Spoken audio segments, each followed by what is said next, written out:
പുതുതരുമായി മേഘത്തേരതിൽ N പ്രിയ രക്ഷകനെഴുന്നള്ളുന്നു.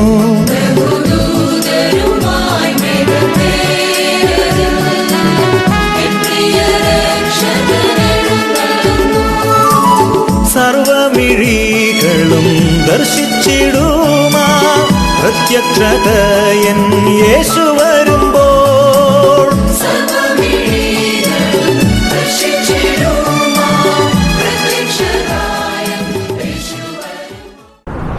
ദൈവനാമത്തിന് മഹത്വം ഉണ്ടാകട്ടെ. കർത്താവിൻ്റെ പരിശുദ്ധ നാമം മഹിമപ്പെടുവാൻ തക്കവണ്ണം വീണ്ടും ഒരു പുതിയ ക്വാർട്ടറിലേക്ക് നല്ല പാഠങ്ങളുമായി ദൈവത്തിൻ്റെ പരിശുദ്ധാത്മാവ് നമ്മെ സഹായിക്കുന്ന വിധങ്ങൾ ഓർത്ത് പഠിക്കുവാൻ തന്നിരിക്കുന്ന പ്ലാനുകൾ ഓർത്ത് ദൈവത്തെ സ്തുതിക്കുന്നു. ആലപ്പുഴ പത്തനംതിട്ടയുടെ ശാബത്ത് സ്കൂൾ പാഠപഠനത്തിലേക്ക് ഏവർക്കും ഹാർദവമായ സ്വാഗതം അരുളുകയാണ്. ഈ ക്വാർട്ടർ, പുതിയ ഒരു ക്വാർട്ടറിൽ, അതായത് നാം പഠിക്കാൻ പോകുന്ന ഈ പുതിയ ക്വാർട്ടർ ജൂലൈ, ഓഗസ്റ്റ്, സെപ്റ്റംബർ മാസങ്ങളിലായിട്ട് നാം പഠിക്കുന്ന പാഠങ്ങൾ 1ഉം 2ഉം കൊരിന്ത്യ ലേഖനത്തെ ആസ്പദമാക്കി ദൈവത്തിൻ്റെ വചനം ശക്തമായിട്ട് വ്യക്തമായിട്ട് നാം പഠിക്കുവാൻ തക്കവണ്ണം സഭ പ്ലാൻ ചെയ്തിരിക്കുകയാണ്. അപ്പോൾ നമ്മുടെ പാഠപഠനങ്ങളൊക്കെ അനുഗ്രഹിക്കപ്പെടുവാൻ തക്കവണ്ണം കൂടുതൽ ആഴത്തിൽ നമ്മെ മനസ്സിലാക്കി തരുന്ന, കർത്താവിൻ്റെ വരവിന് വേണ്ടി നമ്മെ ഒരുക്കുന്നതിന്, നാം ഒരുങ്ങുന്നതോടൊപ്പം മറ്റുള്ളവരെ ഒരുക്കുന്നതിനൊക്കെ സഹായിക്കുന്ന ഈ പാഠപഠനങ്ങൾ അത് നമുക്ക് പഠിക്കുവാൻ തരുന്നത് ഭാഗ്യകരമായ ഒരവസ്ഥയാണ്. ഈ ക്വാർട്ടറിലെ ആദ്യത്തെ പാഠം നമുക്ക് ഇന്ന് പകൽക്കാലം ഒരുമിച്ച് പഠിക്കാം. ദൈവത്തിൻ്റെ പരിശുദ്ധാത്മാവിൻ്റെ നടത്തിപ്പിനായി നമ്മെ തന്നെ സമർപ്പിക്കാം. ഒരു വാക്ക് പ്രാർത്ഥിക്കാം. കരുണയുള്ള ദൈവമേ, സ്വർഗീയ പിതാവേ, പുതിയൊരു ക്വാർട്ടറിലേക്ക് കടന്നു വരുവാൻ അടിയങ്ങൾക്ക് ആയുസ്സിനെ ശേഷിപ്പിച്ച കർത്താവിനെ സ്തുതിക്കുന്നു. അടിയങ്ങൾക്ക് തന്നിരിക്കുന്ന പാഠ്യപദ്ധതിക്കായിട്ട് സ്തോത്രം ചെയ്യുന്നു. കൊരിന്ത്യ ലേഖനത്തെ ആസ്പദമാക്കി ദൈവത്തിൻ്റെ ദാസൻ ചെയ്ത ശുശ്രൂഷകൾ, പ്രശ്നങ്ങളെ പരിഹരിക്കുന്ന രീതികൾ, ഈ കാലത്തായിരിക്കുന്ന അടിയങ്ങൾക്ക് ഏറ്റവും മുഖ്യമായ ഞങ്ങളുടെ വിഷയം എന്തായിരിക്കണമെന്നുള്ളതെല്ലാം ഈ പാഠങ്ങളിലൂടെ നൽകി തരുമ്പോൾ അടിയങ്ങളെ തന്നെ സമ്പൂർണ്ണമായി അപ്പൻ്റെ കരങ്ങളിൽ സമർപ്പിക്കാകുന്നു. ആഴത്തിലുള്ള അറിവിനായി, ആഴത്തിലുള്ള ജ്ഞാനത്തിനായി അപ്പച്ചനോട് യാചിക്കുകയാണപ്പ. കൊരിന്ത്യ ലേഖനം അടിയങ്ങൾ പഠിക്കുമ്പോൾ ഓരോ ആഴ്ചയിലും അടിയങ്ങൾ കൂടുതൽ ശോഭിക്കുവാൻ അവിടുന്ന് സഹായിക്കണമെന്ന് യേശു മൂലം ചോദിക്കുന്നു. പ്രാർത്ഥന കേൾക്കണം നല്ല പിതാവേ, ആമേൻ. പണ്ട് കാലം മുതൽ മനുഷ്യൻ്റെ വ്യക്തിപരമായ ബന്ധങ്ങൾക്ക് എഴുത്തുകൾ വളരെ പ്രാധാന്യമേറിയതാണെന്ന് വേദപുസ്തകം വ്യക്തമായിട്ട് സാക്ഷിക്കുന്നതായ അനുഭവങ്ങളുണ്ട്. അപ്പോൾ ഈ എഴുത്തുകൾ അല്ലെങ്കിൽ കത്തുകൾ അതൊരു രീതിയാണ്. മനുഷ്യൻ്റെ ചിന്തകൾ, മനുഷ്യൻ്റെ പ്രവർത്തനങ്ങൾ അത് പരസ്പരം മനസ്സിലാക്കുവാൻ അന്നത്തെ ഒരു രീതിയായിരുന്നു കത്തിടപാടുകൾ. ഈ കത്തിടപാടുകളാണ് അന്ന് നിലനിന്നിരുന്നത്. ഇന്ന് സോഷ്യൽ മീഡിയ കത്തിടപാടുകളെ കീഴടക്കിയെങ്കിലും ഇന്ന് നമുക്കറിയാം ഇമെയിലായും ഇലക്ട്രോണിക് കത്തുകളായും ഇന്നും അത് നിലനിൽക്കുന്നു എന്ന് നാം മനസ്സിലാക്കുമ്പോൾ അപ്പോസ്തലനായ പൗലോസിൻ്റെ 14 ലേഖനങ്ങൾ 14 എഴുത്തുകളാണ്. അതിൽ 2ാമത്തെയും 3ാമത്തെയും ലേഖനങ്ങളായിട്ട്, 1ാമത്തെ ലേഖനം റോമാ സഭയ്ക്ക്, 2ാമത്തെയും 3ാമത്തെയും എഴുത്തുകൾ കൊരിന്ത്യ സഭയ്ക്കുള്ളതാണെന്ന് നാം പഠിക്കുമ്പോൾ ധാരാളം കാര്യങ്ങൾ അവയിൽ നിന്ന് നമുക്ക് പഠിക്കുവാനും ഈ കാലഘട്ടത്തിൽ നമുക്ക് അനുവർത്തിക്കുവാനും മാതൃകയാക്കുവാനും തക്കവണ്ണം സാധിക്കുമെന്നുള്ളത് വളരെ ശ്രദ്ധാകരമായ ഒരു അനുഭവമാണ്. അദ്ദേഹത്തിൻ്റെ ആ എഴുത്തുകളിൽ, കൊരിന്ത്യ ലേഖനത്തിൽ എഴുതുന്നതായ എഴുത്തുകളിൽ ഏറ്റവും ശ്രദ്ധേയമായ 2-3 ആശയങ്ങളുണ്ട്. ആ ആശയങ്ങളെ നമ്മളുമായിട്ട് പങ്കുവയ്ക്കുവാൻ കർത്താവിൻ്റെ പരിശുദ്ധാത്മാവ് ഈ കാലത്ത് ആ ലേഖനങ്ങളിലൂടെ നമ്മെ സാധ്യമാക്കുകയാണ്. അത് 1 കൊരിന്ത്യർ 2-ാം അധ്യായം 2-ാം വാക്യത്തിൽ അദ്ദേഹം ഇപ്രകാരം പറയുന്നു: ക്രൂശിക്കപ്പെട്ടവനായ യേശുക്രിസ്തുവിനെ അല്ലാതെ മറ്റൊന്നും അറിയാത്തവനായി നിങ്ങളുടെ ഇടയിൽ ഞാൻ ഇരിക്കുന്നു. അപ്പം ക്രൂശിക്കപ്പെട്ട കർത്താവുമായിട്ടുള്ള ആഴമായ അനുഭവമാണ് കൊരിന്ത്യ ലേഖനത്തിലൂടെ ദൈവദാസൻ നമ്മോടും സംസാരിക്കുന്നത്. ആ 2ാമത്തെ സത്യം അദ്ദേഹം പറയുന്നത്, നമ്മുടെ കർത്താവ് മഹാസമ്പന്നനായിരുന്നിട്ടും അവിടുന്ന് എന്ത് ചെയ്തു? ദരിദ്രരായ നമ്മളെ നേടുവാൻ തക്കവണ്ണം, നാം സമ്പന്നരാകുവാൻ തക്കവണ്ണം അവിടുന്ന് ദാരിദ്ര്യത്തിലേക്ക് കടന്നു വന്നു എന്ന് കാണുവാൻ കഴിയും. അതൊക്കെ ദൈവത്തിൻ്റെ സ്നേഹത്തിൻ്റെ ആഴങ്ങളെ വിളിച്ചോതുന്നതായ വലിയ സത്യങ്ങളാണ്. അപ്പം ഈ ലേഖനം പൗലോസ് അപ്പോസ്തലൻ എഴുതുമ്പം നാം അത് വായിക്കുമ്പോൾ ഒരു പക്ഷേങ്കിൽ പല ആശയക്കുഴപ്പങ്ങളും നമുക്ക് സംഭവിക്കാം. അതെന്താണെന്നുള്ളതും ഈ ലേഖനത്തിൽ നമുക്ക് പഠിക്കുവാൻ തക്കവണ്ണം കഴിയും. കൊരിന്ത്യ എന്ന സ്ഥലത്തെക്കുറിച്ച് നാം പഠിക്കുമ്പോൾ കൊരിന്ത്യ പട്ടണം എങ്ങനെയുള്ളതാണെന്ന് അപ്പോസ്തലനായ പൗലോസിൻ്റെ കാലത്ത് അത് എപ്രകാരമായിരുന്നു എന്നും അപ്പോസ്തല പ്രവൃത്തി 18-ാം അധ്യായത്തിൽ നമുക്ക് വളരെ വ്യക്തമായിട്ട് മനസ്സിലാകും. ആ പട്ടണം, അതായത് ഈ കൊരിന്ത്യ എന്ന പട്ടണം തുറമുഖ പട്ടണമാണ്. രണ്ട് തീരങ്ങളെ തമ്മിൽ ബന്ധിപ്പിക്കുവാൻ, സമുദ്രങ്ങളുടെ തീരങ്ങളെ ബന്ധിപ്പിച്ചുകൊണ്ടുള്ളതായ ഒരു തുറമുഖ പട്ടണം, സമ്പൽ സമർത്ഥമായ ആ വ്യാപാര കേന്ദ്രമായിരുന്നു. അനേക മതങ്ങൾ ഒരുമിച്ച് വരുന്ന ഒരു സ്ഥലമായിരുന്നു കൊരിന്ത് എന്ന അപ്പോസ്തലനായ പൗലോസിൻ്റെ കാലത്ത്. പല ആചാരങ്ങൾ, പല അനുഷ്ഠാനങ്ങൾ, പല തത്വങ്ങൾ, തത്വചിന്തകൾ, ഇവയെല്ലാം പല ആശയങ്ങൾ എല്ലാം ഒരുമിച്ച് വ്യാപരിച്ചിരുന്നതായ ഒരു കച്ചവട കേന്ദ്രം, വ്യാപാര കേന്ദ്രമായിരുന്നു ഈ കൊരിന്ത് എന്ന് നാം മനസ്സിലാക്കുമ്പോൾ അവിടുത്തെ വ്യാപാരങ്ങൾ എന്തൊക്കെയാണ്? തുറമുഖ പട്ടണം വാണിജ്യത്തിൻ്റെ വലിയ ഒരു സ്ഥലമായിരുന്നു. കപ്പൽ നിർമ്മാണം, മൺപാത്ര നിർമ്മാണം, അവയിലൊക്കെ പ്രസിദ്ധി ആർജിച്ച ഒരു പട്ടണമായിരുന്നു. മാത്രമല്ല അനേക ദേവന്മാർക്ക് ഉള്ളതായ ആരാധനാലയങ്ങളും അവിടെ ഉണ്ടായിരുന്നു എന്നുള്ളതും വളരെ പ്രസിദ്ധമാണ്. അതുകൊണ്ട് മനുഷ്യൻ്റെ ദൈനംദിന ജീവിതങ്ങളെ അടയാളപ്പെടുത്തിയിരുന്നത് അവരുടെ മതവുമായിട്ട് ബന്ധപ്പെട്ടും കൂടെ ആയിരുന്നു. എന്നാൽ ഈ കൊരിന്ത്യ സഭയിലെ ക്രിസ്ത്യാനികളെക്കുറിച്ച് വളരെ ആകുലമുള്ളതായ ഒരു ദൈവദാസനായിരുന്നു ഈ നമ്മുടെ പൗലോസ് അപ്പോസ്തലൻ. അനേക വെല്ലുവിളികൾ ആ സഭയ്ക്കുണ്ടെന്ന് അദ്ദേഹം മനസ്സിലാക്കിയിരുന്നു. ആ വെല്ലുവിളികളെ അതിജീവിക്കുവാൻ തക്കവണ്ണമുള്ള ആലോചനയാണ് ആ സഭയിൽ നിലനിന്നതായ ചില പ്രശ്നങ്ങൾ, അവയുടെ പരിഹാരത്തിനുള്ള മാർഗങ്ങളായിരുന്നു ഒന്ന് കൊരിന്ത്യ ലേഖനത്തിലൂടെ അപ്പോസ്തലനായ പൗലോസ് പറയുന്നത്. ഏറ്റവും ശ്രദ്ധേയമായ കാര്യമെന്ന് പറയുന്നത് യഥാർത്ഥ സ്നേഹം എന്താണെന്ന് ആ ജനത്തെ പഠിപ്പിക്കുന്നതായ അധ്യായമാണ്. ദൈവത്തിൻ്റെ ദാസൻ ആ 1 കൊരിന്ത്യ ലേഖനത്തിലൂടെ പരിശുദ്ധാത്മാവിൻ്റെ അഭിഷേകം എന്തിനു വേണ്ടിയാണെന്ന് പറയുന്നു, പരിശുദ്ധാത്മാവിൻ്റെ വരങ്ങൾ എന്തിനു വേണ്ടിയാണെന്ന് പറയുന്നു, യഥാർത്ഥ സ്നേഹം എന്താണെന്ന് പറയുന്നു, ആ സ്നേഹം എങ്ങനെ നിലനിർത്തണമെന്ന് പറയുന്നു, വിഗ്രഹാരാധനയുടെ ഭവിഷ്യത്തുകൾ എന്താണെന്നും ദൈവജനം വിപരീത ഉപദേശങ്ങളിലേക്ക് പോയാൽ സഭ എങ്ങനെ മാറ്റപ്പെടുമെന്നും എല്ലാം ഈ 1 കൊരിന്ത്യ ലേഖനത്തിലൂടെ നമ്മെ പഠിപ്പിക്കുമ്പോൾ കർത്താവായ യേശു ക്രിസ്തുവിൻ്റെ വേഗം വരവിനായി കാത്തിരിക്കുന്ന ഈ നാളുകളിൽ നമ്മുടെ ചിന്തകളും നമ്മുടെ പ്രവർത്തനങ്ങളും നമ്മുടെ പ്രവർത്തന ശൈലികളും എന്തെല്ലാം വെല്ലുവിളികളെ അതിജീവിക്കേണ്ടിയിരിക്കുന്നു എന്നുള്ള കാര്യം നമ്മെ ഓർമ്മപ്പെടുത്തിക്കൊണ്ട് ആ വെല്ലുവിളികൾക്ക് അതീതമായി കർത്താവിൻ്റെ സ്നേഹം നമ്മെ നിർബന്ധിക്കുന്നതായ സത്യസുവിശേഷത്തിൻ്റെ വക്താക്കളാകുവാൻ തക്കവണ്ണം വിളിക്കപ്പെട്ടതായ നാം വെല്ലുവിളികളെക്കാൾ അതിനെ അതിജീവിക്കുവാനുള്ള ദൈവസ്നേഹത്താൽ നിറയപ്പെടുവാൻ അപ്പോസ്തലനായ പൗലോസ് കൊരിന്ത്യ ലേഖനത്തിലൂടെ നമുക്ക് നല്ല പാഠങ്ങളെ നൽകി തരികയാണ്. ആ കൊരിന്തിലെ ശുശ്രൂഷയെക്കുറിച്ച് നമുക്ക് അല്പമായിട്ട് ചിന്തിക്കാം. ഇന്നത്തെ മനപ്പാഠ വാക്യം അപ്പോസ്തല പ്രവൃത്തി 18-ാം അധ്യായം അതിൻ്റെ 9-ഉം 10-ഉം വാക്യങ്ങളെ ആധാരമാക്കിയാണ്. അപ്പോസ്തല പ്രവൃത്തി 18-ാം അധ്യായം അതിൻ്റെ 9-ഉം 10-ഉം വാക്യങ്ങൾ ഇങ്ങനെ പറയുന്നു. രാത്രിയിൽ കർത്താവ് ദർശനത്തിൽ പൗലോസിനോട് നീ ഭയപ്പെടാതെ പ്രസംഗിക്ക, മിണ്ടാതിരിക്കരുത്, ഞാൻ നിന്നോട് കൂടെയുണ്ട്, ആരും നിന്നെ കയ്യേറ്റം ചെയ്ത് ദോഷപ്പെടുത്തുകയില്ല, ഈ പട്ടണത്തിൽ എനിക്ക് വളരെ ജനമുണ്ട്. കൊരിന്ത്യ സഭ അല്ലെങ്കിൽ കൊരിന്ത്യ സഭ ആകുന്നതിന് മുൻപ് ആ പട്ടണത്തിലെ പ്രവർത്തനത്തെക്കുറിച്ച് ഉള്ളതായ ഒരു ചിത്രം കർത്താവ് ദർശനത്തിൽ അപ്പോസ്തലനായ പൗലോസിന് പറയുന്നതായ ഭാഗമാണ്. നീ രാത്രിയിൽ കർത്താവ് ദർശനത്തിൽ പൗലോസിനോട് സംസാരിക്കുകയാണ്. നീ ഭയപ്പെടാതെ പ്രസംഗിക്കുക, നീ മിണ്ടാതെ ഇരിക്കരുത്, ഞാൻ നിന്നോട് കൂടെയുണ്ട്, ആരും നിന്നെ കയ്യേറ്റം ചെയ്ത് ദോഷപ്പെടുത്തുകയില്ല, ഈ പട്ടണത്തിൽ എനിക്ക് വളരെ ജനമുണ്ട് എന്നരുളി ചെയ്തു. ദൈവമായ കർത്താവിൻ്റെ ഈ ആലോചന ഇന്ന് നമ്മോടാണ് പറയുന്നത്.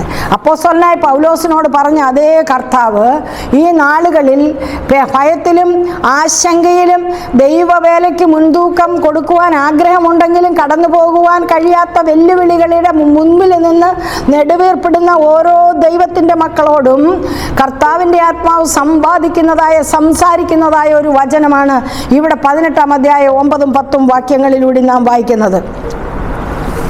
നമുക്കറിയാം, കൽക്കട്ടയുടെ പ്രദേശത്ത് കടന്നു വന്നതായ വില്യം ക്യാരി എന്നുള്ളതായ മിഷനറി.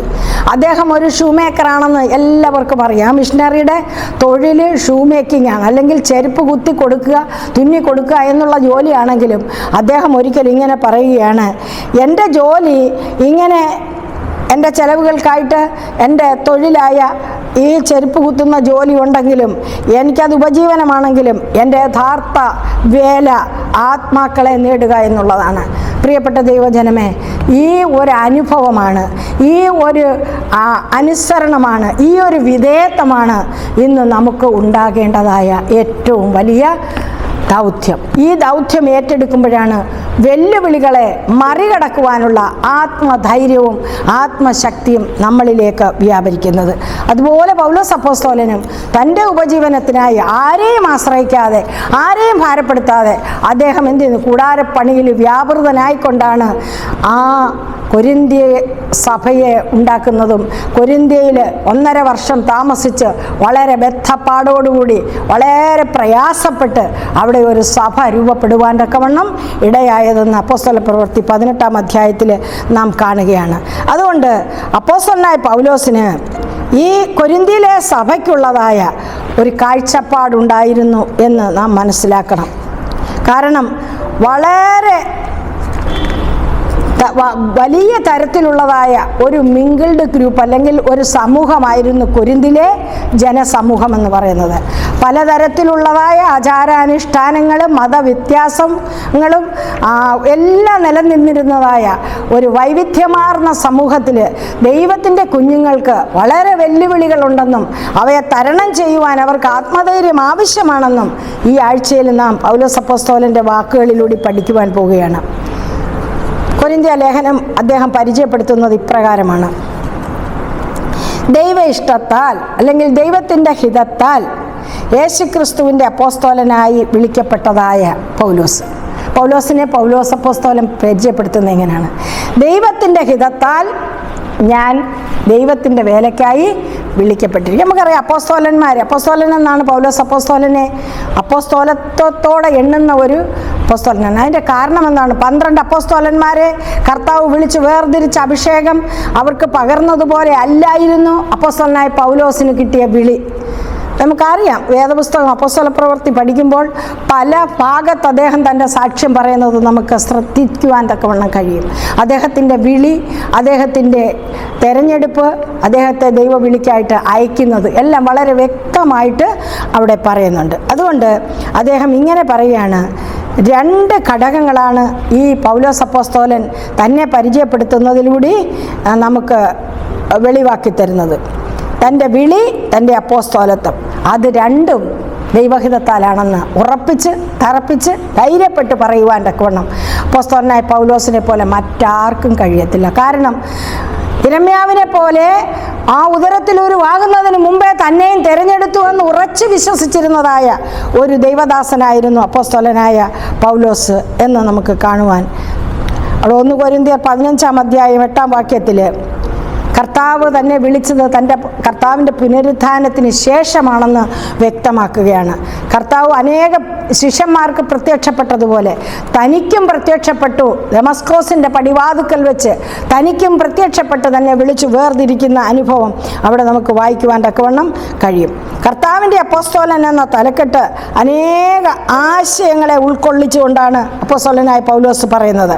കർത്താവ് അതിന് എത്രമാത്രം വിലയുണ്ട് എന്ന് മനസ്സിലാക്കിയതായ ഒരു വ്യക്തിയായിരുന്നു അപ്പോസ്തലനായ പൗലോസ്. അതുകൊണ്ട് മറ്റുള്ളവരുടെ ഇടയിൽ തന്നെ പരിചയപ്പെടുത്തുന്നത് എപ്പോഴും കർത്താവിൻ്റെ അപ്പോസ്തലൻ ആയ പൗലോസ് എന്നാണ്. അത് നമ്മൾ മറന്നു പോകരുത്. അപ്പം പൗലോസിൻ്റെ അപ്പോസ്തലത്വത്തിൻ്റെ കേന്ദ്ര ബിന്ദു എന്ന് പറയുന്നത് യേശുവായിരുന്നു. കർത്താവ് പ്രത്യക്ഷപ്പെട്ടതും കർത്താവ് വിളിച്ചു വേർതിരിച്ചതുമായിരുന്നു. നമ്മൾ വായിച്ചതുപോലെ 18-ാം അധ്യായം അതിൻ്റെ 9-ഉം 10-ഉം വാക്യത്തിൽ കർത്താവ് വന്ന് സംസാരിക്കുന്നതായിട്ട് അവിടെ രേഖപ്പെടുത്തിയിരിക്കുകയാണ്. ആ ആശങ്ക നിറഞ്ഞതായ ഒരു സ്ഥലത്ത് പ്രസംഗിച്ചുകൊണ്ടിരിക്കും അഥേന, അവിടെ നിന്ന് ഓടിച്ച് മറ്റൊരിടത്തേക്ക് വിടുന്നു, അവിടുന്ന് ആഖായയിൽ വന്നു, ആഖായയിൽ നിന്ന് കൊരിന്തിലേക്ക് വരുമ്പോഴത്തേന് അവിടെ കൂട്ടുസഹികളെ കിട്ടുകയാണ്, പ്രിസ്കില്ലയെയും അക്വിലാവിനെയും.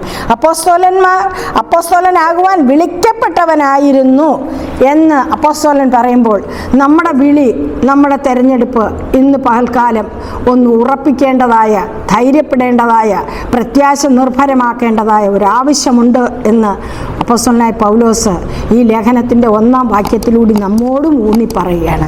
നമ്മുടെ വിളി ആരാലാണ്? നാം എന്തിനു വേണ്ടി വിളിക്കപ്പെട്ടു? നല്ല ചിന്ത ഉണ്ടെങ്കിൽ മാത്രമേ വിളിച്ചവൻ്റെ സൽഗുണങ്ങളെ ഘോഷിക്കുവാൻ നമുക്ക് സാധിക്കുകയുള്ളൂ. പത്രോസിൻ്റെ ഭാഷയിൽ പറഞ്ഞാൽ നാം വിളിച്ചവൻ്റെ സൽഗുണങ്ങളെ ഘോഷിക്കുവാൻ തക്കവണ്ണം തിരഞ്ഞെടുക്കപ്പെട്ട ഒരു ജാതിയാണ്. ആ ഒരു ഉറപ്പ് നമുക്ക് പ്രാപിക്കണമെങ്കിൽ നമ്മെ വിളിച്ചതാരാണെന്നും എന്തിനായിട്ട് വിളിച്ചുവെന്നും നല്ല ബോധ്യം ഉണ്ടാകണമെന്ന് അപ്പോസ്തലനായ പൗലോസ് തൻ്റെ അപ്പോസ്തലത്വത്തെക്കുറിച്ച് സാക്ഷ്യം പറഞ്ഞ് നമ്മെ ബുദ്ധി ഉപദേശിക്കുകയാണ്. അതേന മുതൽ കൊരിന്ത് വരെയുള്ള യാത്ര അപ്പോസ്തലനായ പൗലോസ് വിവരിക്കുമ്പം അപ്പോസ്തല പ്രവൃത്തി 17-ാം അധ്യായം തൊട്ട് അപ്പോസ്തല പ്രവൃത്തി 18-ാം അധ്യായം മുഴുവനും നമുക്ക് വളരെ വ്യക്തമായ ഒരു ചിത്രമാണ് നൽകി തരുന്നത്.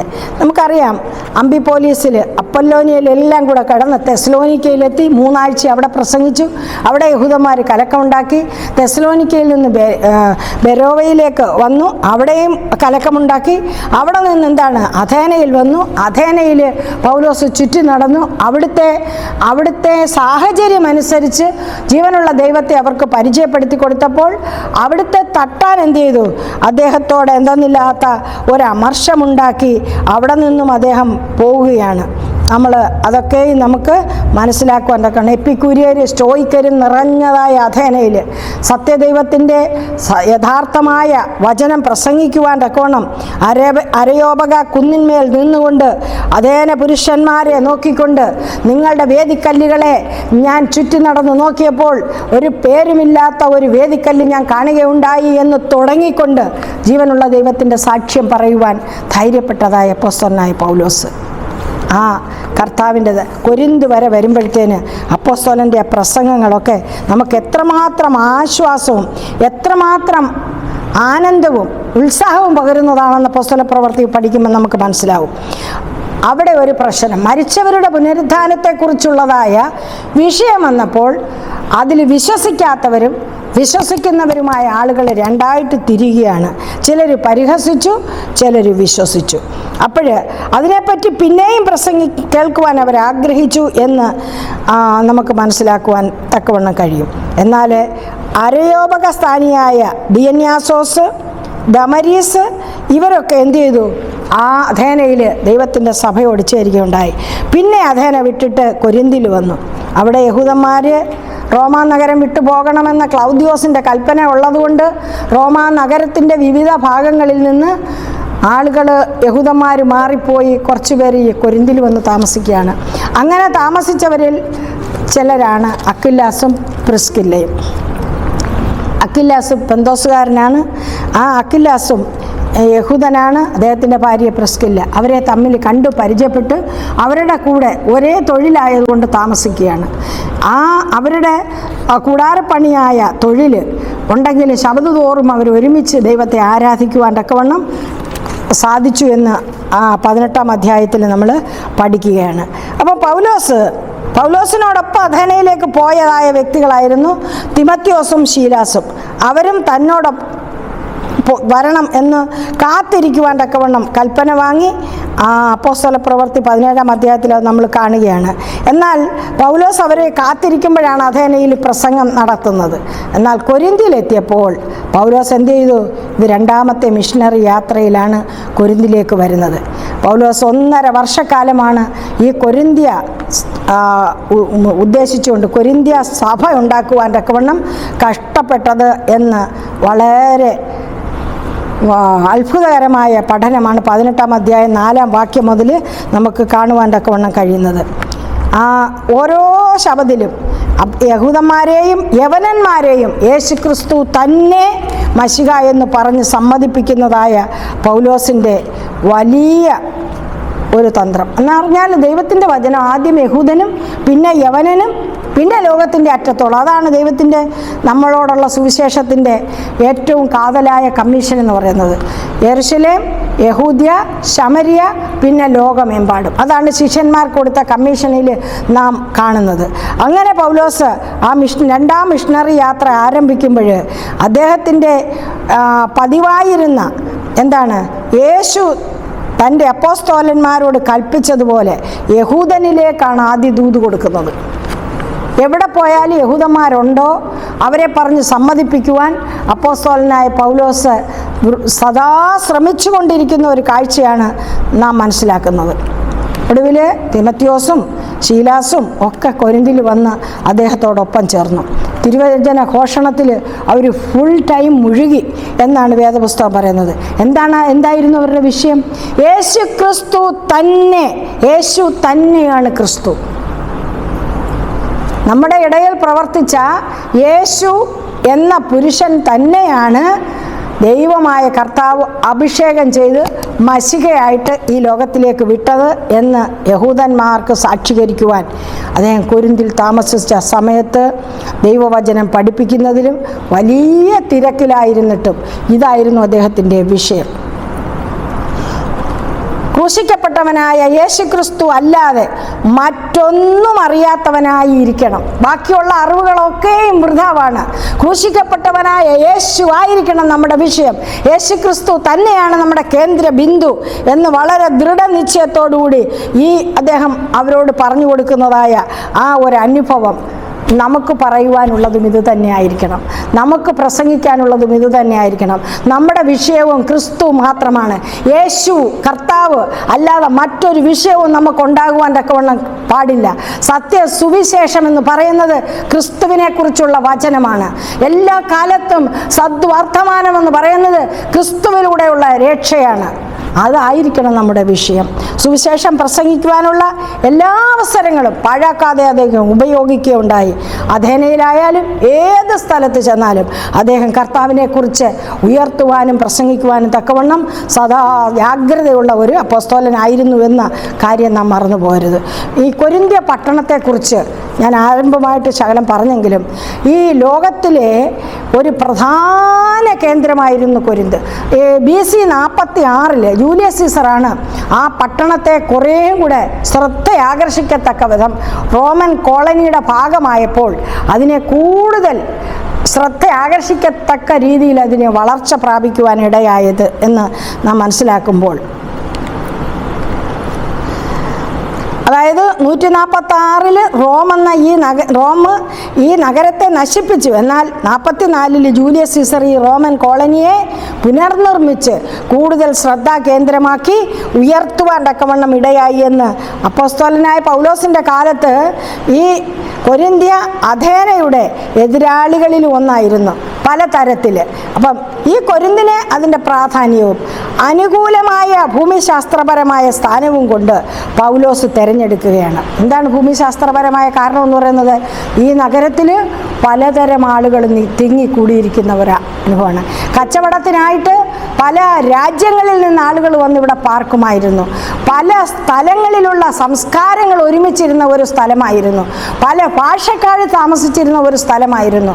അങ്ങനെയുള്ളിടത്ത് കർത്താവിനെ ഉയർത്തുവാൻ വളരെ നല്ലതാണെന്ന് അപ്പോസ്തലനായ പൗലോസ് മനസ്സിലാക്കിക്കൊണ്ടാണ് അവിടുത്തെ വേലയ്ക്ക് വേണ്ടി കൂടുതൽ ഊന്നൽ കൊടുക്കുവാൻ ഇടയായത്. മാത്രമല്ല കൂടാരപ്പണി നല്ല തൊഴിലവസരങ്ങളെ കിട്ടിയതായ കൊരിന്തിലെ ആ ജീവിതം 1.5 വർഷക്കാലമാണ് അദ്ദേഹം അവിടെ താമസിക്കുവാനിടയായത്. ആ നഗരത്തിലെ മിഷനറി പ്രവർത്തനത്തിന് പലതരം വെല്ലുവിളികളുണ്ടായി. എങ്കിലും തളർന്നു പോകാതെ ആ വെല്ലുവിളികളെയെല്ലാം ദൈവ ആശ്രയത്തിലൂടെയും കർത്താവിൻ്റെ പരിശുദ്ധാത്മാവിൻ്റെ ശക്തിയിലും കൃപയിലും ആശ്രയിച്ചുകൊണ്ട് അതിനെയെല്ലാം തരണം ചെയ്യുവാൻ അപ്പോസ്തലനായ പൗലോസിന് സാധ്യമായി തീർന്നു.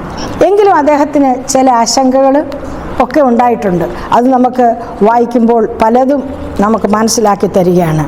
അതുകൊണ്ട് പ്രധാനപ്പെട്ടതായിട്ട് ആ സദാചാര അവിശുദ്ധ കൂട്ടുകെട്ടുകളുള്ളത്, അല്ലെ, സദാചാരബോധമില്ലാത്തൊരു സമൂഹം. ഒരു കൊരിന്ത്യനെ പോലെ ജീവിക്കുക എന്ന് പറഞ്ഞാൽ എങ്ങനെയും ജീവിക്കുക എന്നുള്ളതാണ് അർത്ഥം. അങ്ങനെ ഒരു ചൊല്ല് തന്നെയുണ്ട്, ഒരു കൊരിന്ത്യനെ പോലെ ജീവിക്കുക. സദാചാരത്തിന് യാതൊരു മൂല്യവും കൊടുക്കാത്തതായ ഒരു കമ്മ്യൂണിറ്റി ആയിരുന്നു കൊരിന്ത്യർ. അവിടെ അവരുടെ ദേവദാസി സമ്പ്രദായം, അതായത് വിശുദ്ധ വേശികൾ എന്ന് പറയും, അമ്പലവുമായി അല്ലെങ്കിൽ അവരുടെ വിഗ്രഹങ്ങളുമായി ബന്ധപ്പെട്ട് സ്ത്രീജനങ്ങളെ വിവാഹം കൂടാതെ നിർത്തുന്നതായ ഒരു അനുഭവം അവിടെ ഉണ്ടായിരുന്നു എന്ന് ചരിത്രകാരന്മാർ രേഖപ്പെടുത്തിയിരിക്കുകയാണ്. അതുകൊണ്ട് ഇവിടുത്തെ ചില കാര്യങ്ങൾ പഠിക്കുമ്പോൾ അവിടുത്തെ മിഷനറി പ്രവർത്തനത്തിൽ ഏറ്റവും ആശങ്ക ഉളവാക്കുന്ന ഒരു വിഷയമായിരുന്നു വിഗ്രഹാരാധന. അതിനെക്കുറിച്ച് 6-ാം അധ്യായത്തിൽ 1 കൊരിന്ത്യർ 6-ാം അധ്യായത്തിൽ അപ്പോസ്തലനായ പൗലോസ് വളരെ വ്യക്തമായിട്ട് രേഖപ്പെടുത്തിയിട്ടുണ്ട്. അപ്പോൾ ഈ നഗരത്തിൽ ദൈവത്തിൻ്റെ ആത്മാവ് 18-ാം അധ്യായം അപ്പോസ്തല പ്രവൃത്തി 18-ാം അധ്യായം 9-ാം വാക്യത്തിൽ 10-ാം വാക്യത്തിലും പറയുന്നത്, ഈ നഗരത്തിൽ ആരുണ്ട്? ഈ നഗരത്തിൽ പട്ടണത്തിൽ എനിക്ക് വളരെ ജനമുണ്ട്. ദൈവം ആ കലുഷിതമായ സമ്പൽ സമർത്ഥമായ ഒരു ചിട്ടയില്ലാത്ത ഒരു വലിയ ജനാവലിയുടെ ഇടയിൽ ദൈവം തൻ്റെ ആത്മാവിനാൽ നോക്കിയപ്പോൾ വളരെ ജനത്തെ തീയിൽ നിന്ന് വലിച്ചെടുത്ത കൊള്ളികളെപ്പോലെ മാറ്റുവാനുണ്ടെന്ന് അപ്പോസ്തലന് ഉറപ്പ് കൊടുക്കുന്ന ഒരു അനുഭവമാണ് അവിടെ നാം കാണുന്നത്. അനേകർ കർത്താവിനായിട്ടുണ്ട് എന്ന് പറയുവാനിടയായി. അങ്ങനെയാണ് അദ്ദേഹത്തിൻ്റെ പ്രസംഗത്താൽ എന്ത് ചെയ്തത്? യഹൂദന്മാർക്കിടയിൽ നടത്തിയ പ്രവർത്തനം അദ്ദേഹം ആഗ്രഹിച്ചതുപോലെയുള്ള ഫലം കിട്ടിയില്ല എങ്കിലും, എതിർപ്പുകളും വിദ്വേഷങ്ങളും ഉണ്ടായി എങ്കിലും, അവർ അവനെ എതിർത്ത് ദൂഷിച്ചുവെങ്കിലും, വേദപുസ്തകം പറയുന്നത് ഗ്രീക്ക് ദൂഷണം പറയുക എന്നുള്ളത് വിട്ടിട്ട് അവർ ശപിക്കപ്പെട്ടവരായി തീരും എന്നുള്ളതായ ഒരു അനുഭവം. ലക്ഷ്യം ഒരു മനുഷ്യനാണെങ്കിൽ അതിൻ്റെ അർത്ഥം അപമാനം സഹിച്ചുവെങ്കിലും അപകീർത്തിപ്പെട്ടു എങ്കിലും കർത്താവിൻ്റെ ദാസന് പ്രശസ്തിക്ക് ഒരു കളങ്കവും വന്നില്ല എന്ന് തൻ്റെ പ്രവർത്തനത്തിലൂടെ നാം മനസ്സിലാക്കുകയാണ്. കൊരിന്ത്യ സഭയിൽ പൗലോസിൻ്റെ പ്രവർത്തനം വെറുതെ ആയില്ല. അവിടെ നല്ല ഒരു സഭ ദൈവം കണ്ടു. ആ ദൗത്യത്തിന് ചുമതലക്കാരനാകുവാൻ അദ്ദേഹത്തിന് ആലോചന നൽകി. ദൈവത്തിൻ്റെ വചനം അദ്ദേഹത്തിലൂടെ ആ ദേശത്തേക്ക് കൊടുക്കുവാൻ തക്കവണ്ണം ഇടയായിത്തീർന്നു. ക്രിസ്പോസ് കുടുംബവും കർത്താവിനെ മശിഹയായിട്ട് സ്വീകരിച്ചു. അതൊരിക്കലും യഹൂദന്മാരെന്ത് ചെയ്തില്ല? വിശ്വസിച്ചില്ല, അവർ പ്രതീക്ഷിച്ചുമില്ല. എന്നാൽ അനേകർക്ക് വചനം കേൾക്കുവാനും വിശ്വസിച്ച് സ്നാനമേൽക്കുവാനും ക്രിസ്പോസിൻ്റെ സ്വാധീനം മൂലം ആ ദേശത്തിന് സാധ്യമാക്കിയെന്ന അപ്പോസ്തല പ്രവൃത്തി നാം 18-ാം അധ്യായം വായിക്കുമ്പം മനസ്സിലാകും. പൗലോസിന് ഒരുപാട് വെല്ലുവിളികൾ ആ ദേശത്തുണ്ടായി. പള്ളിയിൽ നിന്നും പൗലോസ് പുറത്തുപോയ ഉടനെ അദ്ദേഹത്തിന് പ്രോത്സാഹനം നൽകുന്ന പല അനുഭവങ്ങളും ഉണ്ടായിട്ടുണ്ട്. കർത്താവിൻ്റെ ദർശനം അത് വലിയ ഒരു അനുഭവമാണ്. ബലഹീനതയിലും ഭയത്തിലും വിറയലിലും ആയിരുന്നവനായ പൗലോസിന് അതൊരു വലിയ ശക്തിയായി ഭവിക്കുവാൻ തക്കവണ്ണം ഇടയാകേണ്ടി വന്നു എന്ന് വളരെ വ്യക്തമാക്കുന്ന ഒരു അനുഭവമാണ്. ഈ രാത്രിയിൽ കർത്താവിൻ്റെ ദൂതൻ അവിടെ വന്നിട്ട് കർത്താവ് അപ്പോസ്തലനോട് സംസാരിക്കുന്നു. ഈ നഗരത്തിൽ എനിക്ക് അനേകം പേരുണ്ട്, നീ ഭയപ്പെടേണ്ട, നീ പ്രസംഗിക്കണം, ഞാൻ നിൻ്റെ കൂടെ ഇരിക്കാം എന്നുള്ളതായ ആ ഒരു ധൈര്യം കൊടുക്കുന്ന ഒരു അനുഭവം. അതുകൊണ്ട് യെശയ്യാവ് 41:10 പറയുന്നത് എന്താണ്? ഒരു അത്ഭുതകരമായ വാഗ്ദാനം പറയുന്നുണ്ട്. 41, ഭയപ്പെടേണ്ട, ഞാൻ നിൻ്റെ ദൈവമാണ്, ഞാൻ നിന്നെ എൻ്റെ വലം കയ്യിൽ വഹിച്ചിരിക്കുന്നു, ഭ്രമിച്ചു നോക്കേണ്ട, ഞാൻ നിൻ്റെ കൂടെയുണ്ട്. ആ ഒരു വാഗ്ദത്തം പോലെ ഒരു വാഗ്ദത്തമാണ് അപ്പോസ്തലനായ പൗലോസിന് ദൈവം അപ്പോസ്തല പ്രവൃത്തി 18-9-10 വാക്യങ്ങളിലൂടെ സമർപ്പിക്കുന്നത്, അനുഗ്രഹിച്ച വാക്യങ്ങൾ. 1 കൊരിന്ത്യർ 1:11-13 വരെ വായിക്കുമ്പം വളരെ വ്യക്തമായ ചില കാര്യങ്ങൾ അവിടെ നമുക്ക് വായിക്കുവാൻ തക്കവണ്ണം കഴിയും. അവിടുത്തെ ചില പ്രശ്നങ്ങൾ അപ്പോസ്തലനായ പൗലോസ് ആ ഭാഗത്ത് വെളിപ്പെടുത്തിയിരിക്കുകയാണ്. ഈ 1-ാമത്തെ ലേഖനം പ്രശ്നങ്ങളുടെ പരിഹാരത്തിന് വേണ്ടി എഴുതിയതായ അവരുടെ പ്രശ്നങ്ങൾ, അതിൻ്റെ പരിഹാരം എന്തൊക്കെയാണെന്നാണ് 1-ാം ലേഖനം വളരെ വ്യക്തമാക്കുന്നത്. അതിൽ എന്തൊക്കെയാണ് അവിടുത്തെ പ്രശ്നങ്ങളെന്ന് നോക്കാം. നിങ്ങളുടെ ഇടയിൽ പിണക്കമുണ്ട്. അവരുടെ ഇടയിൽ എന്തുകൊണ്ട്? പിണക്കം, ഭിന്നതയുണ്ട്. ക്ലോവയുടെ ആളുകളാൽ എനിക്ക് അറിവ് കിട്ടി എന്നവിടെ സാക്ഷിക്കുകയാണ്. എന്താണ് ആ പിണക്കത്തിൻ്റെ കാരണം? ഒരു കൂട്ടർ പറയും പൗലോസിൻ്റെ പക്ഷക്കാരനാണെന്ന്, മറ്റൊരു കൂട്ടരിൽ അപ്പല്ലോസിൻ്റെ പക്ഷക്കാരനാണെന്ന് പറഞ്ഞ് തമ്മിൽ പിണങ്ങിയിരിക്കുന്ന ഒരു പക്ഷം പിടിച്ച് പിണങ്ങിയിരിക്കുന്ന ഒരു അനുഭവം. അതിൻ്റെ ഉത്തരം കൊടുക്കുന്നത് എന്താണ്? ക്രിസ്തു നിങ്ങളുടെ ഇടയിൽ വിഭാഗിക്കപ്പെട്ടിരിക്കുന്നുവോ? അതാണ് ചോദ്യം. എന്താണ്? പൗലോസ് നിങ്ങൾക്ക് വേണ്ടി ക്രൂശിക്കപ്പെട്ടോ? അപ്പല്ലോസ് നിങ്ങൾക്ക് വേണ്ടി സ്നാനമേറ്റോ? ഈ ചോദ്യം കൊടുക്കുമ്പോൾ അവരുടെ ചിന്തകളെ ഉദ്ദീപിപ്പിക്കുകയും അവർക്ക് ചിന്തിക്കുവാൻ പ്രേരണ നൽകുകയും പൗലോസും അപ്പല്ലോസും ഏതുമല്ല, ക്രൂശിക്കപ്പെട്ടവനായ കർത്താവാണ് എല്ലാവർക്കും വലിയവനെന്നുള്ളതായ വലിയ തത്വമാണ് അപ്പോസ്തലനായ പൗലോസ് ഇവിടെ നൽകി കൊടുക്കുന്ന ആ പ്രശ്നത്തിൻ്റെ പരിഹാരമായിട്ട് നൽകി കൊടുക്കുന്നത്. വീണ്ടും താഴോട്ട് വായിക്കുമ്പോഴത്തേന് അവിടെ ക്രൂശിൻ്റെ വചനം നശിച്ചു പോകുന്നവർക്ക് ഭോഷത്വമാണ്, രക്ഷിക്കപ്പെടുന്ന നമുക്ക് ദൈവശക്തിയാണെന്ന് ഓർമ്മിപ്പിക്കുകയാണ്. ക്രൂശിൻ്റെ വചനത്തിൻ്റെ ശക്തി എന്താണെന്ന് അവിടെ വളരെ വ്യക്തമായിട്ട് നമുക്ക് കാണാൻ കഴിയും. 7-ാം അധ്യായത്തിലേക്ക് വരുമ്പം പിന്നെയും ചില പ്രശ്നങ്ങൾ അവിടെ വായിക്കുകയാണ്. കോടതി വ്യവഹാരങ്ങളുണ്ട്, ലൈംഗിക ധാർമ്മികതയുണ്ട്, വിഭാഗീയതയുണ്ട്, പിന്നെ ഇങ്ങനെയുള്ളതായ ഒരുപാട് പ്രശ്നങ്ങൾ ഈ 1-ാം അധ്യായം 7-ാം അധ്യായം ഇതിലൊക്കെ വായിക്കുമ്പോൾ നമുക്ക് മനസ്സിലാക്കി തരികയാണ് ചെയ്യുന്നത്. ഇനി ബ്രഹ്മചര്യത്തെക്കുറിച്ച് അവിടെ ദൈവത്തിൻ്റെ വേലക്കാരുടെ ബ്രഹ്മചര്യത്തെക്കുറിച്ച് ഒരു ചോദ്യമുണ്ടാകുകയുണ്ടായി. അതിന് മറുപടി പറയുന്നത് നമുക്ക് കാണുവാൻ തക്കവണ്ണം കഴിയും. ആ പ്രദേശത്തിൻ്റെ അപ്പോഴുള്ള സാഹചര്യങ്ങളും ഒക്കെ ഉള്ള ഒരനുഭവത്തിൽ ഈ ബ്രഹ്മചര്യം എങ്ങനെ ആയിരിക്കണമെന്ന് ഉള്ള വളരെ വ്യക്തമായ ഒരു കാഴ്ചപ്പാട് ദൈവത്തിൻ്റെ ദാസൻ നൽകുകയാണ്. ആത്മീയ ദാനങ്ങളുടെ ഉപയോഗം എങ്ങനെയായിരിക്കണം? പുനരുദ്ധാനത്തെക്കുറിച്ചുള്ള തെറ്റിദ്ധാരണകൾ മാറ്റേണ്ടത് എങ്ങനെയാണ്? സഭയുടെ പ്രശ്നങ്ങളെ സങ്കീർണമാക്കാതെ, പക്വതയില്ലാത്ത രീതിയിൽ പെരുമാറാതെ, പക്വതയോടെ വിവേകത്തോടെ ഓരോ ആത്മാക്കളെയും നേടുന്നത് എങ്ങനെയാണ്? ഇങ്ങനെയുള്ളതായ പ്രശ്നങ്ങൾക്ക് അദ്ദേഹം പരിഹാരം നിർദ്ദേശിക്കുന്നത് 1 കൊരിന്ത്യ ലേഖനത്തിൽ നമുക്ക് വളരെ വ്യക്തമായിട്ട് മനസ്സിലാക്കി തരുക. എല്ലാ കാലത്തേക്കുമുള്ളതായ ചില നിർദ്ദേശങ്ങൾ കൊരിന്ത്യ ലേഖനത്തിലൂടെ നമുക്ക് ഈ ലേഖനത്തിലൂടെ നമുക്ക് നൽകി തരുന്നുണ്ട്. നമ്മുടെ പല സഭകളും നോക്കുമ്പോൾ ഇതേപോലെയുള്ള ചില പ്രശ്നങ്ങൾ അഭിമുഖീകരിക്കുന്നുണ്ട്. വിഭാഗീയ ചിന്താഗതികൾ, പക്ഷം പിടിച്ചുള്ളതായ തർക്കങ്ങൾ, ഇതൊക്കെ നമ്മുടെയും കാലത്ത് നിലനിൽക്കുന്നു, സഭകളിൽ നിലനിൽക്കുന്നു.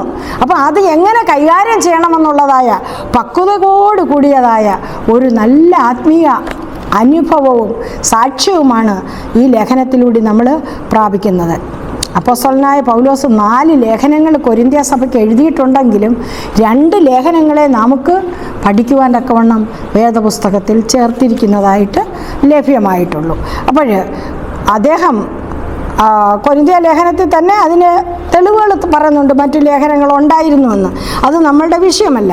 എന്നാൽ ഒരു ലേഖനം അത് നഷ്ടപ്പെട്ടെന്ന് കരുതുന്നു, മറ്റൊരു ലേഖനം പരാമർശിക്കപ്പെടുന്നുമില്ല. എന്തുവായാലും നമുക്ക് നൽകി തന്നിരിക്കുന്നതായ ഈ 2 ലേഖനങ്ങളിൽ 1 കൊരിന്ത്യർക്ക് എഴുതിയ ലേഖനം ചില പ്രശ്നങ്ങളുടെ പരിഹാരങ്ങൾ, കർത്താവുമായി ബന്ധപ്പെട്ട ഏറ്റവും വലിയ വിഷയങ്ങൾ, കർത്താവുമായിട്ട് സുവിശേഷവുമായിട്ട് നമുക്കുണ്ടായിരിക്കേണ്ട ഏറ്റവും വലിയ വിഷയം എന്താണ്, അതൊക്കെയാണ് നമുക്ക് നൽകി തരുന്നത്. എന്നാൽ രണ്ടാമത്തത് നാം നോക്കുമ്പോൾ ചുറ്റുമുള്ള സംസ്കാരത്താൽ സ്വാധീനിക്കപ്പെട്ടിരിക്കുന്നു എന്ന് മനസ്സിലാക്കിക്കൊണ്ട് മത്സരം, അധികാരം, സമ്പത്ത് തുടങ്ങിയ കാര്യങ്ങളെ, ഇന്നത്തെ നമ്മുടെ സഭയെയും വെല്ലുവിളിക്കാൻ കഴിയുന്ന എല്ലാ കാര്യങ്ങളെയും വിലമതിച്ചുകൊണ്ടുള്ളതായ ഒരു ലേഖനമാണ് 2-ാമത്തെ ലേഖനമെന്നും നമുക്ക് പഠിക്കുവാൻ തക്കവണ്ണം കഴിയും. ഇന്നത്തെ പഠനം ഈ കൊരിന്ത്യ ലേഖനത്തിൻ്റെ ഒരു ആമുഖം മാത്രമാണ്. തുടർന്നുള്ള ആഴ്ചകളിൽ നാം വിശദമായിട്ട് കൊരിന്ത്യ ലേഖനത്തെക്കുറിച്ച് പഠിക്കുവാൻ പോവുകയാണ്.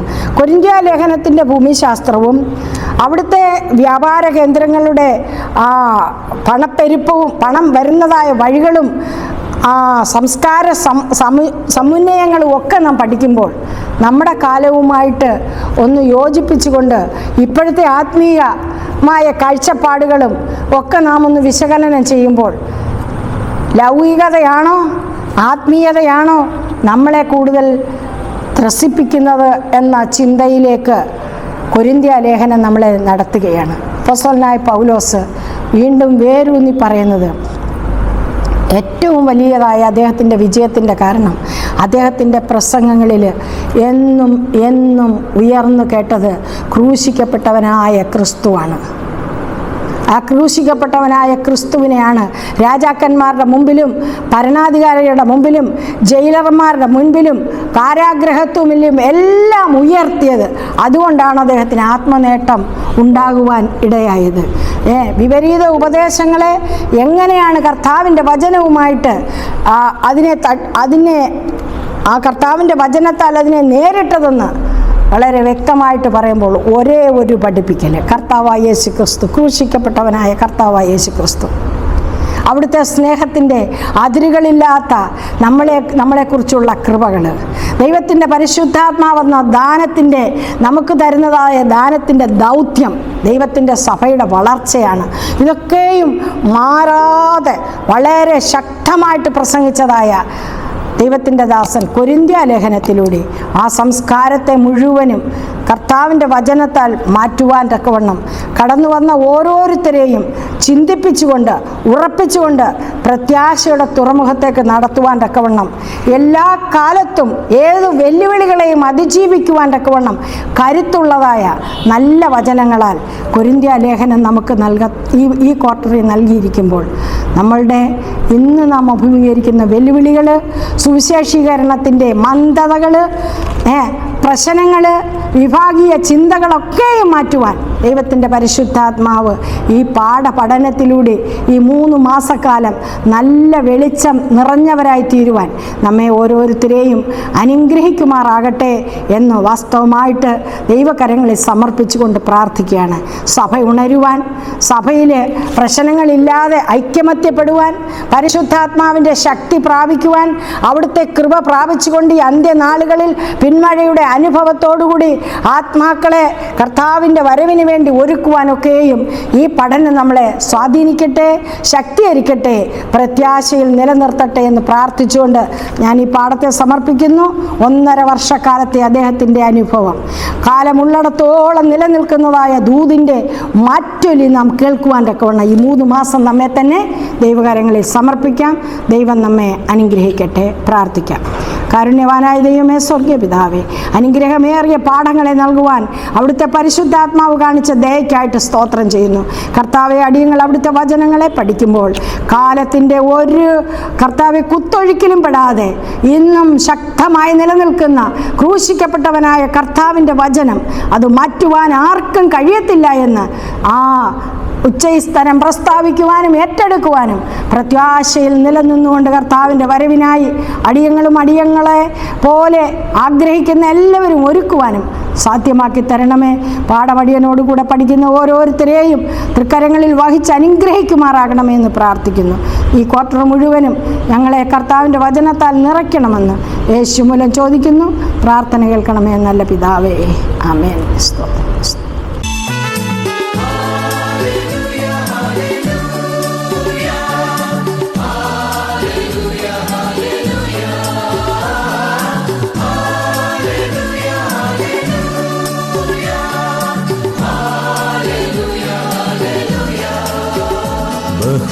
ബഹുദൂതരുമായി മേഘത്തേരതിൽ എൻ പ്രിയ രക്ഷകനെഴുന്നള്ളുന്നു.